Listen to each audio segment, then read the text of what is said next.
Selamat pagi, berjumpa kembali bersama saya Sandro Jabrik Wong Ganteng Sandunya. Mohon untuk tidak menyebutkan nama dan identitas dalam percakapan ini, karena percakapan ini saya naikkan dalam konten YouTube. Iya Mbak? Siap Mas Sandro. Iya, mau ngajak Mas Sandro mikir aja. Kuat kan, aku tidak mikir, tapi diopai nggak? Dikasih kopi, kan dikasih apa itu ngajak mikirnya? Nggak dikasih apa-apa. Kopi sasetan. Aduh, mencret Mbak, kopi sasetan. Lanjut, gimana ini? Ya, tadi kan dengar kontennya Mas Sandro yang masalah Jepang itu. Siap. Kok aku ngedeg-deg ya ini? Duh, iya sih. Dijak omong kok ndredeg. Jadi ngejak mikir kok ndredeg. Gimana sih? Nah, tadi kan mbaknya yang kerja di Cina itu kan anaknya mau ke Jepang gitu ya. Wih, dari awal itu aja nanti sama nontonnya. Terus lanjut. Ya, dari awal dulu ya, terus nanti mentoknya ujung-ujungnya mau minta saran, pendapat, solusi, ngajak mikir. Boleh. Boleh ya? Boleh. Memang konten saya ngajak mikir. Terus lanjut. Ya kan, anak saya kan sekarang posisi di sana ya Mas Sandro. Siap. Umurnya tuh waktu berangkat tuh 18 tahun. Jadi mbaknya jangan khawatir, meskipun kita nggak nganter dia, kan kita bisa mantau setiap hari. Anak aku juga sama, perempuan. Terus? Ya kan, terus mau beli seragam ini itu kita emang nggak nganter-nganter, tapi kan kita bisa beli online terus kirim ke rumah apa gimana, banyak cara lah intinya. Terus? Jadi nggak usah khawatir. Nah, yang kedua itu sekarang kan anak aku tuh udah pakai visa itu studi. Wah, keren. Bolehlah nanti telepon. Nanti podcast sama saya. Lanjut. Ya, pakai visa studi itu gimana? Soalnya kan saya nggak ngerti mah, yang taunya mah ini harus ada ini mah ini kalau masalah itunya kan di LPK kan dulu tuh nggak ngerti, nggak paham. Nah sekarang tuh dia tuh kan kontraknya cuma 1 tahun, mau visa N4 itu katanya susah. Terus? Gitu di sananya tuh kerjanya tuh lumayan loh, nggak pernah di bawah 20 loh Mas Sandro, tapi ya capek. Maksudnya nggak pernah di bawah 20 ini apa maksudnya? Gajinya gitu, walaupun pisahnya tuh studi gitu loh ya. Loh, berapa? Nggak di bawah 20 berapa? Pernah sampai 32 apa itu? Juta Indo. 1 bulan? Iya. Keren ini. Paling jeleknya tuh 16. Loh, keren nih sama anak student part time lah. Magang. Iya, kayak katanya magang. Pokoknya bukan visa TG. Toku Tegino. Oke, lanjut. Hai. Nah, dia tuh mah katanya sekarang tuh kan udah malah dibeliin tiket ya sama perusahaannya.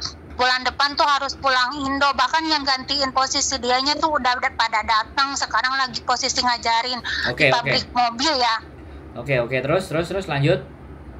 Tapi dianya tuh maunya tuh belum, cuman baru 1 tahun mah.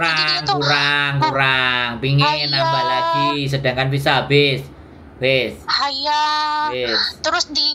harus kataku, Kak, emang nggak boleh kamu tuh nggak pulang? Ya nggak boleh mah, harus pulang katanya gitu.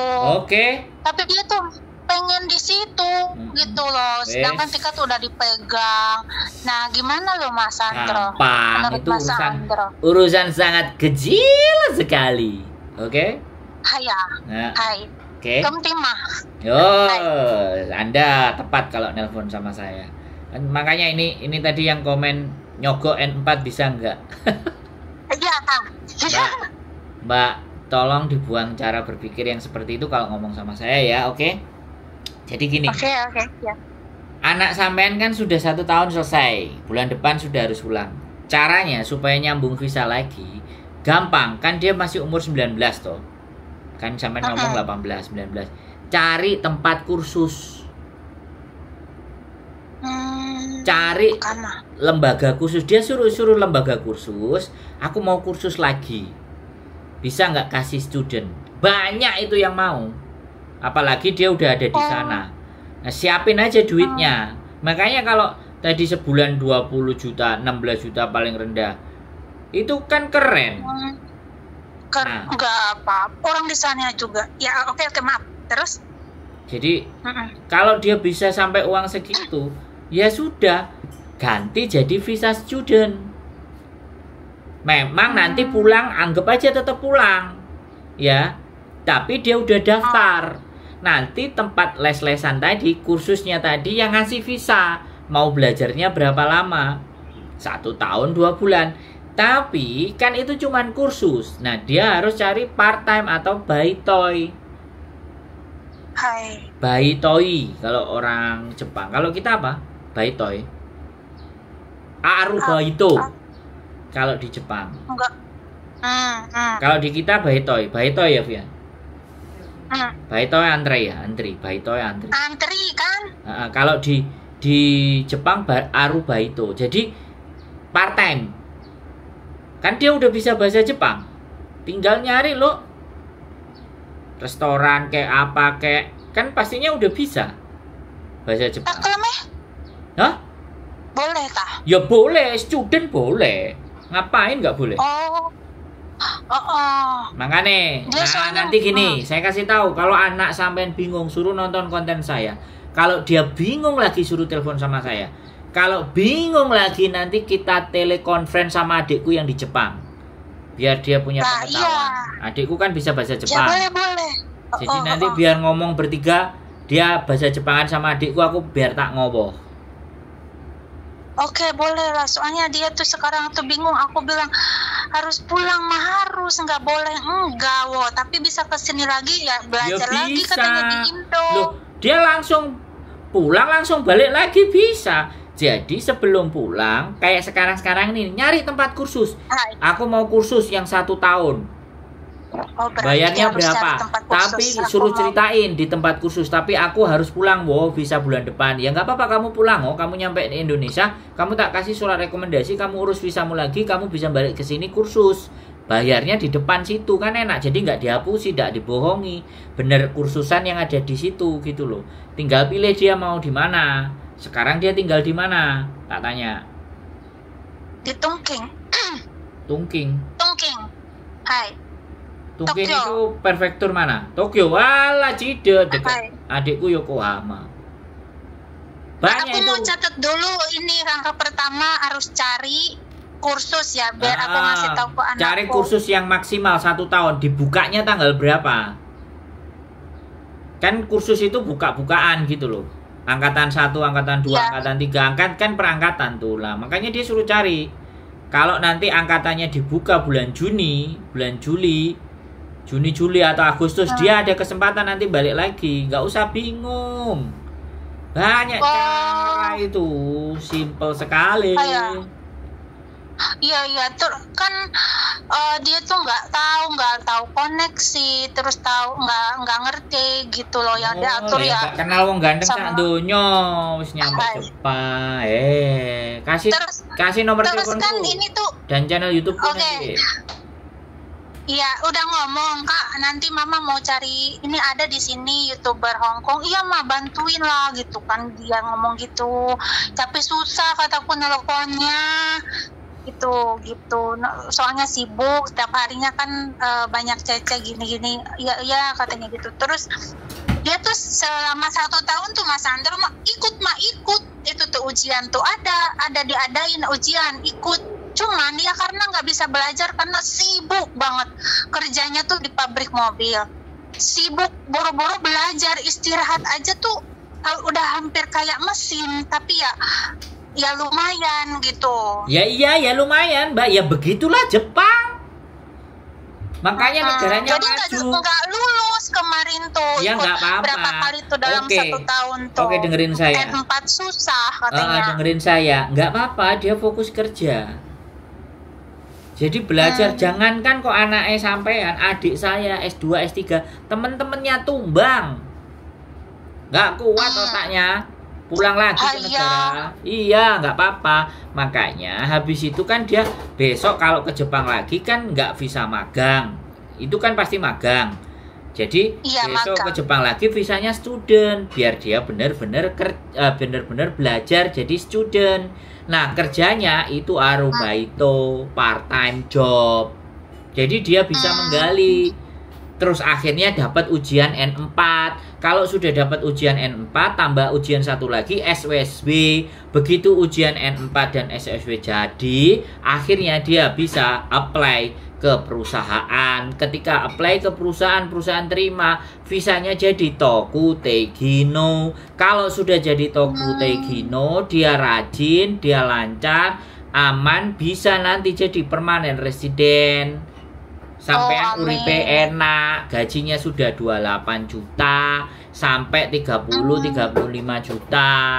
Nah, ibu dadi bahagia, mantu seko Hongkong, nampani anake, bila perlu minta visa, tinggal di Jepang 3 bulan sama anake sampean. Nah, itu kerja keras namanya. Bagus.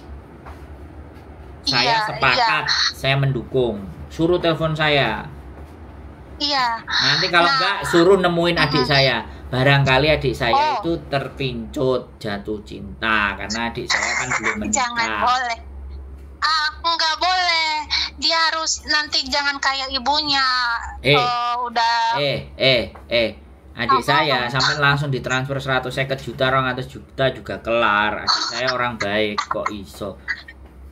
Kalau adik saya jatuh cinta, kalau adik saya jatuh cinta sampai yang tak lobby. Oh iya. Ya mana pahamnya Mas Andro, kan semua nggak tahu ya kan. Ya makanya kan saya selintutin sedikit guyon biar nggak serius gitu loh. Karena adik saya kan belum menikah, bukan barangkali dia pingin ketemu, adik saya mau menemuin, diajari sekalian kan boleh. Tak boleh banget itu loh. Sama-sama orang Indo. Ganteng sak donya kok gimana? Masih koyo ngene apa lagi adik lho, adik saya S2. Iya. S2, S3 di Jepang, jangan salah. Wah, hebat. Itu berarti otaknya udah di luar Nurul gitu. Kalau otaknya di luar Nurul itu bukan pinter, blow on lah tambahan. Jadi kayak gitu. Jadi biar nanti adikku bisa ngarahin, mumpung ada waktu 1 bulan. Kalau aku ngomong sama adikku, ini hari ini gak ngerti, mau ketemu ngobrol sama kamu boleh nggak? Kalau adikku ya wis mirip kayak orang Jepang kan. Jadi kalau apa-apa privacy itu kan harus diomongin dulu. Kalau misalnya cocok ya udah dia salin ketemuan ngobrol. Gak apa-apa. Kalau di Jepang kan enak. Orangnya baik-baik. Sampean mau tak adiknya Mas Andro? Sampean ngelihat Mas koyo ngene mosok adik elek. Mas adik luwe apik. Enggak, takutnya tuh adiknya tuh itu tuh apa enggak kayak Mas Andro, kan Mas Andro ya, enggak kayak. Ya, takutnya cool gitu, iya, takutnya enggak mau. Cool, gitu. Memang cool, tapi kan saya bisa ngomong. Ini ada sudah kadung di Jepang, dia udah kerja. Ya wes engko nenek waktu tak janjian, dia bilang kan ngomong. Ya saya kan ngomong kalau bisa saya pertemukan di konten langsung diomongin di Zoom kan bisa.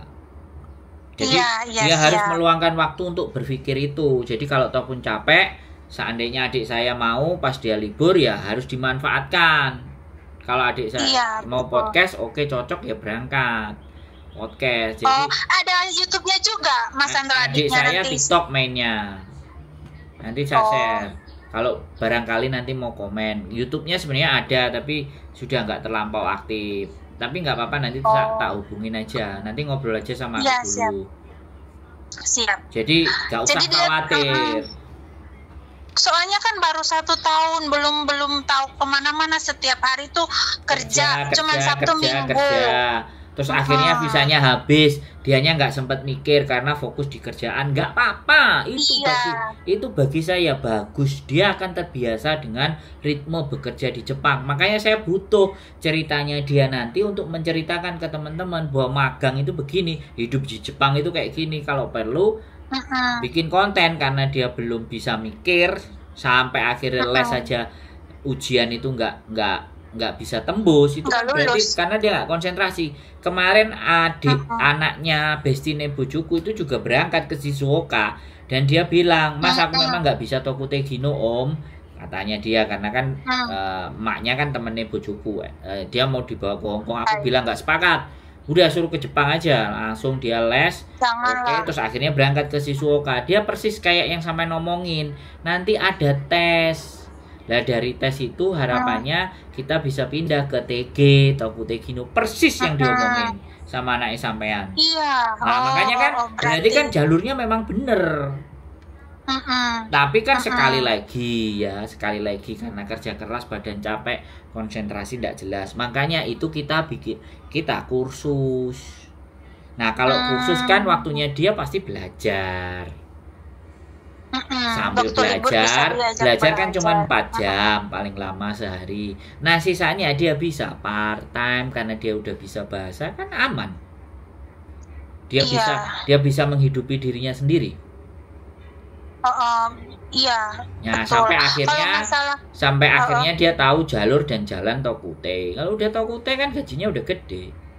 Udah itu peluang, apalagi dia perempuan. Kalau aku sudah bisa terbang ke sana, tak samperin, tak interview. Tapi katanya, iya Mas Andro, tapi katanya bisa TG tuh gaji, nggak tahu ya, dia kan berangkatnya sama anak sepupu juga, tapi beda job, beda pabrik, itu beda gaji, beda kontrak. Kalau sepupunya itu 15 juta, tapi dia 2 tahun kontraknya. Nah, anak aku lah 1 tahun, cuman gajinya itu ugal-ugalan gitu, tapi capeknya minta ampun. Jadi dia nggak bisa, jangankan main, belajar aja, jangankan belajar, main aja susah. Sudah nggak usah iri, karena setiap perusahaan kan punya kebijakan masing-masing, dan LPK-nya yang ada di situ yang mau memberangkatin itu punya link yang beda-beda. Ya kayak di Hongkong aja, udah anggap aja nggak bisa standar anak yang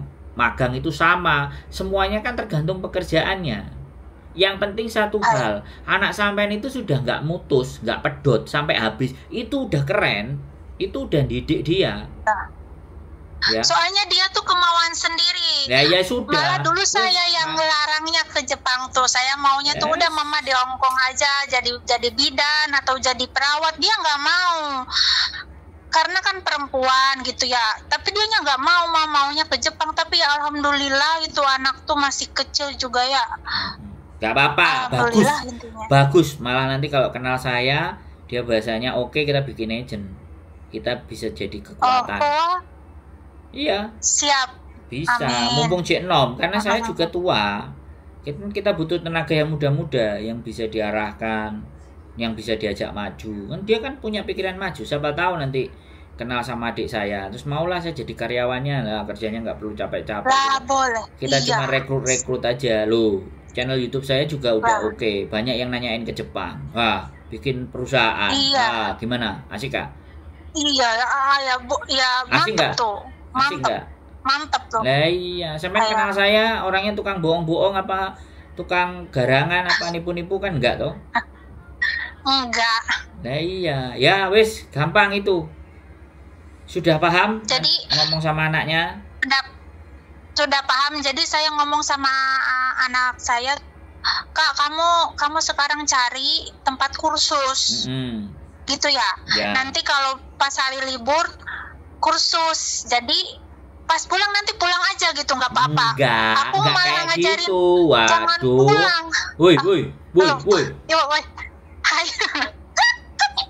Cari lembaga kursus yang buat untuk episode selesainya dia pulang, jamnya kapan. Jadi nggak sekarang itu kursus, cuman nanyai info untuk kelas berikutnya dibukanya tanggal berapa, saya boleh daftar gitu, daftar sekarang. Saya nanti kepingin balik lagi ke Jepang karena saya kemarin sudah cuma 1 tahun, kontrak saya habis. Saya mau balik lagi tapi visa student kursus. Nah, kursusanmu bisa nggak ngasih visa buat saya? Saya mau belajar mendalami bahasa Jepang. Ya pasti oke. Oke, asik, bisa. Cuman dibukanya nanti misal bulan Agustus, bulan September, atau bulan Juni. Oke, tapi saya bisa nggak daftar sekarang? Saya kasih DP aja. Saya pegang buktinya. Nanti Desember tinggal lanjut. Atau bagaimana pembayarannya, sistemnya. Kan kayak gitu. Yang penting sekolahan itu udah kepegang. Nah, sekolahnya udah kepegang, dia udah selesai daftar ulang, kan dia pasti kasih surat. Kan kursusnya resmi, jadi ada tanda terima, ada tanda tangan, ada semua. Jadi duit disetorin kan, kita pegang resit. Habis itu pulang. Terus kelasnya dibuka, tinggal telepon. Visaku gimana ini? Ya, tak kasih surat rekomendasi, kamu urus visa di Indonesia.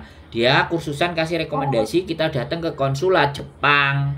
Sudah disodorin ke konsulat Jepang, besok disuruh ambil nih visamu, belajar student 1 tahun. Berangkat deh ke Jepang. Jadi student. Iya. Berarti nggak usah masuk PT belajar lagi kayak gitu ya? Di Indonesianya ya? Yes, ngomong sama sampai ini mumet dah. Si anaknya aja suruh telepon aku kalau sampean nggak bisa jelasin. Mumet aku. Iya. Sampean terlalu kerja sama sotel, sama garbu, sama maisong. Jadi aku jelas. Enggak, aku gak ada maisong. Aku jelasin bertubi-tubi, cik gak paham. Oke?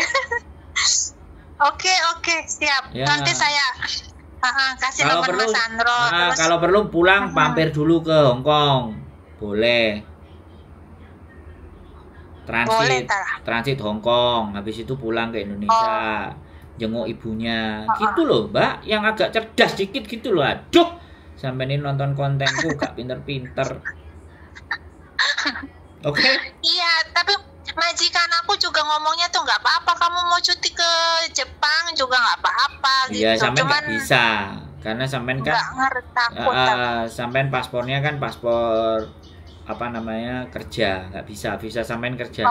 Sampean harus ngurus paspornya di Indonesia. Tapi kalau anak sampean datang ke sini boleh.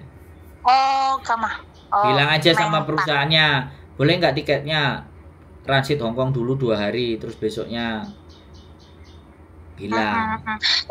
Intinya pokoknya itu pengennya dia tuh enggak maksudnya tuh informasinya nggak tahu intinya gitu. Jadi nggak tahu sinyal, nggak tahu koneksi, nggak tahu ya sekarang udah paham lah. Ya. Mas Sandro bilang kayak gitu. Jadi nggak perlu diulang 10 kali kan? Cukup kan? Iya. Cukup. Makasih. Nanti suruh telepon saya, kasih nomor saya. Pasti siap. Pasti nanti nomornya Jepang nanti. Kalau nggak salah plus 81 kalau nggak salah Jepang. Kayak adik saya yang telepon nanti. Jadi biar enak omongannya.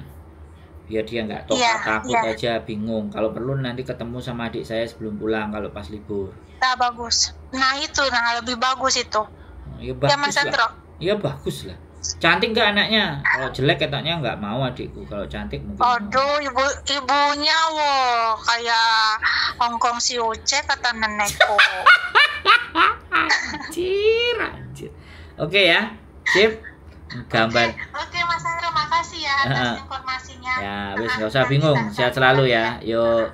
Oke. Ya, makasih ya. Yuk, bye. Luar biasa teman-teman. Nah ini dia.